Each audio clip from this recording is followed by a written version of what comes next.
Здраво, деца! Денес ќе ви раскажам вистинска приказна што се случила во Нигерија. Таа земја се наоѓа во срцето на Африка. Во неа се раскажува за едно момче по име Мадугу. Мадугу накривнуваше пожешкото африканско сонце, подпирајќи се на дебел стап. Толку многу го болеше ногата, што се ги гризеше устните од болка. Овкајки, тој седна под едно багремово дрво, зеде грст листија, ги смачка и ги стави врз болната нога. Тој имаше слушнато од мајка му дека тие лисија се лековити. Чекаше долго време, но немаше подобрување на ногата. Дали некогаш те болело нога?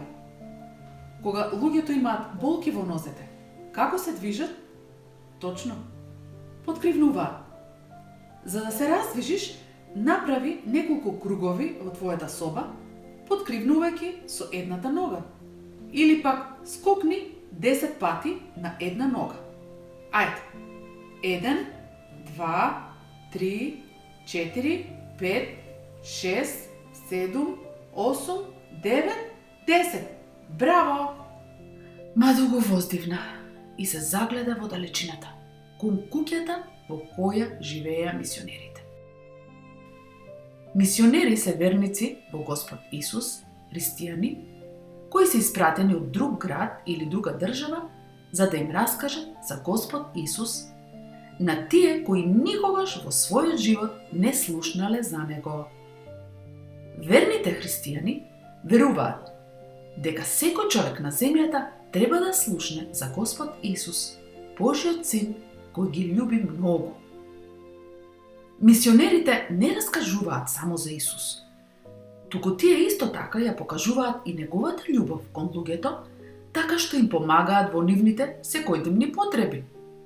Некои мисионери им помагале на луѓето да научат да читат. Такви мисионери, например, биле браќата Кирил и Методиј, кои ја создале словенската азбука. Тие ја превеле Библијата, за да може и ние да дознаеме за Исус. Други мисионери им помагаат на луѓето, така што ги учат како да одржуваат хигиена, како да се ги мијат рацете и забите. Или пак да одгледуваат овоше и зеленчук. Многу мисионери се и лекари кои основаат болници и ги лечат луѓето. Такви беа и мисионерите кои дошле во Северна Нигерија. Мадугу знаеше дека тие имаат лекови. Еден негов пријател одиде во нивната болница да се лекува и оздраве. Тој дури му кажа: "Тие мисионери се како ангели." "Јас сум муслиманин," помисли Мадугу. Знаеше дека треба да биде внимателен. Муслиманите не смеат да бидат лечени или допрени од верници христијани. Но и други негови пријатели беа во мисионерската болница и се вратија здрави. Тие раскажуваа само добри нешта за нив. Мадугу еднаш ги имаше видено мисионерите во селото. Изгледаа како многу добри луѓе. Конечно, тој реши: "Ке одам таму уште сега. Можеби се ќе биде во ред." Патеката беше тесна и покриена со песок. Мадугу одеше многу бавно. Раната му гореше како оган, а куќата беше далеку. Често застануваше да се одмори, но конечно стигна пред влезот на мисионерската куќа. Жената на мисионерот љубезно го прими и нежно му ја исчисти раната. "Јас сум госпоѓа Делахеј," се представи таа. "Ке сакаш ли да останеш овде додека ти оздрави ногата?" Мадугу не одговори. Тој размислуваше за книгата во бои, што ја виде како тие ја покажуваат во селото. Ја погледна срамежливо и праша: "Ја имате ли уште онаа книга што зборува?" Госпоѓа Далахеј го погледна зачудено, но потоа се насмевна. "О, ти прашуваш за книгата без зборови? Во неа има златна страница," рече Мадугу. "Да," рече госпоѓата Делахеј. Внимателно му ја премачкуваше раната со меле. Златото раскажува за небото? Мадугу климна. Сум слушнал за небото од моите муслимански учители. Госпога Делахеј сериозно го погледна. Таа знаеше дека неговите учители го учеа дека има многу неба и затоа му кажа: Мадугу, Бог создаде само едно вистинско небо. Таму нема тага и болести. Таа пријателски му намигна, немателно преврзувајќи му е ногата со пелзавој. Нема ниту болни нозе. Вечерва на библискиот час господин Делахеј ќе ми ја раскажува книгата без зборови на децата. Сакаш ли да останеш и да гледаш? Мадугу праша. Ако останам овде, додека ми оздрави ногата, ќе може ли некој да го извести татко ми? Се разбира, ќе го испратам кадро. Нашиот помошник кој има долги и брзи нозе. Мадугу се израдува. Целата негова загриженост исчезна. Си помисли: колку ли само ќе биде интересно. Едва ја дочека вечерта. Госпоѓа Делахеј пак му ја исчисти ногата. Мадугу забележа дека децата почна да се собираат. Се загрижи дека сега нема да може да ја слушне приказната. Но госпоѓа Делахеј се обида да го смири. Мадугу, биде трпелив. Сега имам време да те преврзам и ќе завршам многу брзо. Кога најпосле Мадугу им се придружи на другите деца, господин Делахеј отвори точно на златната страница. Срцето на Мадугу почна да чука забрзано. Да, ова е книгата што зборува. Децата за момент погледнаа кон новодојдениот, а потоа повторно ги насочија погледите кон златната страница. Знаете ли каков е Бог? Бог е создателот, рече господин Делахеј. Тој те создаде и те сака. Тој сака еден ден ти да живееш со него на небото. Колку добра вест! Но тогаш мисионерот ја прелиста книгата без зборови и покажа една сосема темна страница. Таа страница ни зборува за гревот. Тоа се сите нешта што ги мислиме, кажуваме или правиме, а кои Бог не ги одобрува. Ако, например, некогаш си излажал, тогаш си грешник, затоа што Бог во Библијата заповедал да не лажеме. Секој човек кој е роден на земјата се раѓа со грешна природа.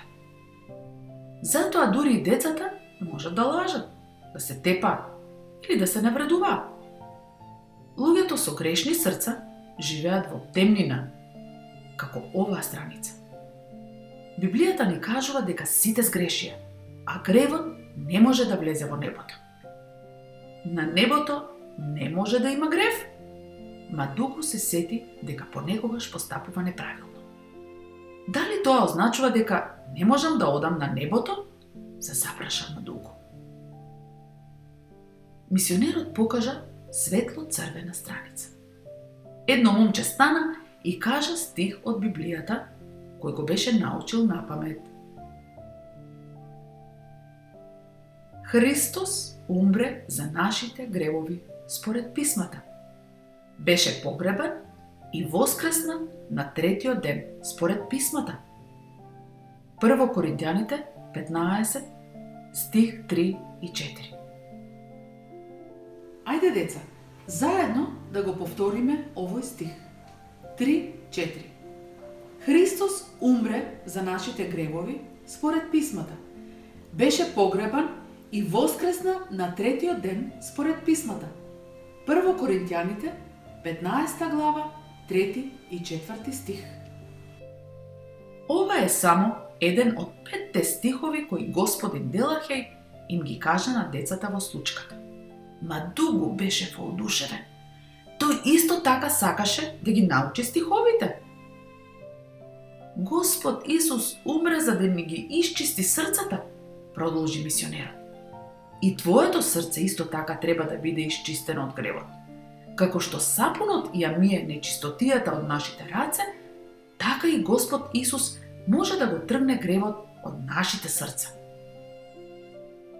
Мадугу се сети за белиот овен, кој што тој и неговите браќа видоа како го убиваат на еден муслимански празник. Тој беше сигурен дека овенот не може да го измие од неговите гревови. Дали Исус навистина може да го исчисти од гревовите? Господ Исус се врати на небото, продолжи мисионерот, за да подготви место за нас. Изненаден се наведна напред. Но вие пред малку кажавте дека тој умрел. Децата започнаа да се смеат. Господ Исус умре, објасни господин Делахеј. Но тој воскресна од мртвите, сега живее вечно на небото. Затоа тој може да не спаси. Тогаш тој ја покажа белата страница. Погледнете, оваа страница раскажува за едно чисто срце. Кога ти ќе го примиш Исус како твој спасител, тој ги зема сите твои гревови и ти дава нов живот. Тој те подготвува еден ден да живееш на небото. Мадугу копнееше да има чисто срце. Сакаше еден ден да живее на небото. Мислејќи на тоа, легна на креветот. Долго лежеше и размислуваше за тоа што го слушна. Тогаш не можам да останам муслиманин. Треба да станам христијанин. Мадугу се разбуди со желбата гревовите да му бидат простени. Мислеше за тоа ден по ден. Сакам моето срце да стане чисто како белата страница, си мислеше тој. Но што треба да направам? Тогаш една вечер господин Делахеј кажа: Господ Исус го чека секој еден. Ти можеш да дојдеш кај него уште сега, така што ќе се помолиш. Ти можеш да одиш кај Исус како кај пријател, затоа што тој е твој пријател, најдобриот пријател кој можеш да го имаш. Мадугу не издржа повеќе. Отиде во собата што мисионерката ја беше определила за него и ја затвори вратата. Тивко клекна на колена пред креветот. Драг Господе Исусе, се помоли тој, јас ти го предавам животот тебе и те примам за свој спасител. Те молам, дојди, исчисти го моето срце и биди мој пријател. Амин. Деца, и вие исто така можете да се молите како Мадугу. Но пред тоа треба да разберете, како и тој, дека во вашиот живот има нешта кои ги правиме, за кои знаеме дека не се добри. Да ви дадам пример. Лето е, сабота попладне, времето надвор е прекрасно за игра. Твоите родители ти велат да бидеш дома во 18 часот, а ти се враќаш во 19 часот. Ке те праша, зошто не дојде на време? Ти ќе одговориш дека сте играли криенка и дека играта траела подолго. Ти знаеш дека зборовите на твоите родители се поважни од играта, но сепак си избрал да не го послушаш нивниот збор. Непослушноста кон Бог Библијата ја нарекува грев. Нема да ја замолиш мајка ти да ти даде чаша вода ако не си свесен дека си жеден. Така не можеш да го замолиш Исус да ти ги прости гревовите ако не разбереш дека имаш грев. Кога ќе го замолиш Господ Исус да стане твој спасител, добиваш вечен живот. Тоа значи дека нема да си одвоен од Господ, туку ќе живееш со Него за секогаш. Во тој момент ти стануваш дете Господово. Ако си свесен дека си грешен, можеш да го замолиш Исус да ти ги прости гревовите. Тој ветува дека тоа и ќе го направи и ќе стане дел од твојот живот.